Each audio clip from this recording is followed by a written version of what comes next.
굉장히 부적절하다 이렇게 생각합니다.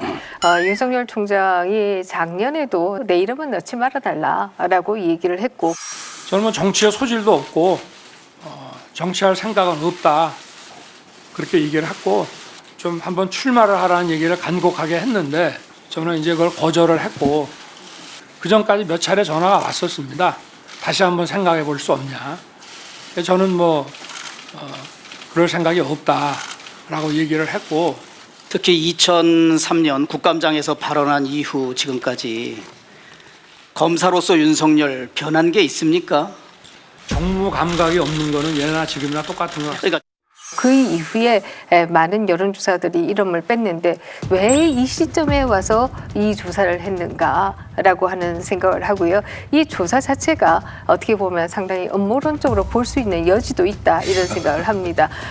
이 조사 결과가 나오자마자 당장 여권 의원들은, 대표적으로 김남국 의원의 경우에는 김남국 의원은 멀리 내다보고 일부러 지시를 잘라먹은 것이냐며 윤 총장을 공격했습니다. 또 민주당은 통합당이 인물난을 겪으니 윤석열 띄우기에 나섰다고 주장했습니다.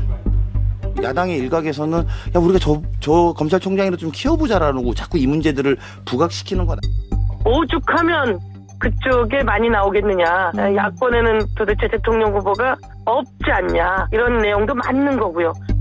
최근에 추미애 장관 여당의 여러 의원들부터 온갖 외압에도 굴하지 않는 그런 자세 등이 국민적 관심이나 또 지지를 받는, 이게 참 기가 막힌 일입니다. 어느 나라에서 이런 일이 있을 수가 있겠습니까? 저는 뭐 거품일 가능성이 높다고 봅니다. 정말 대선에 도전할 뜻을 갖고 있는 것처럼 보이세요?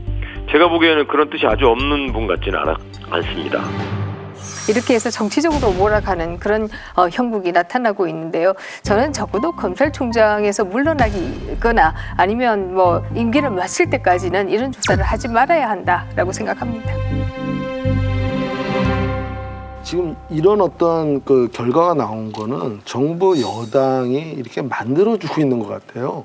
그냥 가만히 냅뒀으면 될 사람을 오히려 지금 야권의 어떤 유력한 후보가, 이건 뭐냐면은 국민들이 그만큼 윤석열 총장을 지지한다라는 거를 또 나타내는 거거든요. 결국은 윤석열 총장이 지금 추미애 장관하고 대립각도를 세우고 또 추미애 장관의 어떤 소위 말하는 명을 거역하는 게 국민들은 더 옳다고 지금 믿는 거예요. 결국은 지금 어떻게 보면 추미애 장관이 윤석열 총장을 오히려 띄워주는 꼴이 됐고, 아이러니하게 이거는 결국은 정부 여당이 스스로 자기 발등 찍는 거 아닌가, 그런 생각밖에 안 듭니다.